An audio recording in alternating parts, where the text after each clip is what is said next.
ನಮ್ಮ ಮನೇಲಿ ವರಮಹಾಲಕ್ಷ್ಮಿ ಹಬ್ಬಕ್ಕೆ ಬರೋ ನೆಂಟರು ಫ್ರೆಂಡ್ಸ್ ಎಲ್ಲ ಕೇಳೋದು, ಹಿಂಗೆ ಮಾಡಿದಿರ ಪಲಾವು ಇಷ್ಟು ಚೆನ್ನಾಗಿದೆ, ನಮಗೂ ರೆಸಿಪಿ ಹೇಳಿ ಅಂತ. ಸೊ ಆ ಒಂದು ರೆಸಿಪಿನ ನಾನು ನಿಮ್ಮ ಜೊತೆ ಶೇರ್ ಮಾಡ್ತಾ ಇದ್ದೀನಿ.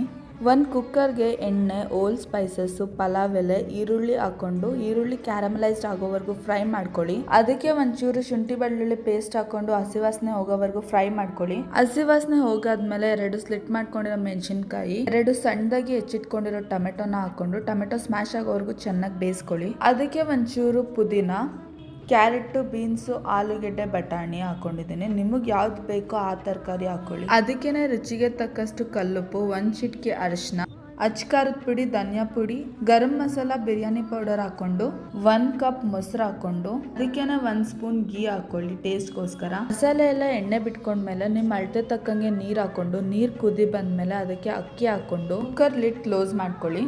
1 ವಿಜಿಲ್ ಆದಮೇಲೆ ಗ್ಯಾಸ್ ಆಫ್ ಮಾಡಿಕೊಂಡು ಹಂಗೆ 5-10 ಮಿನಿಟ್ಸ್ ಅನ್ನ ಹಡ್ಕೊಳಕ್ಕೆ ಬಿಡಿ. ಅದಾದಮೇಲೆ ಲಿಡ್ ಓಪನ್ ಮಾಡಿ ಟೇಸ್ಟಿಯಾಗಿರೋ ರುಚಿಕರವಾದ ತರಕಾರಿ ಬಾತ್ ರೆಡಿ.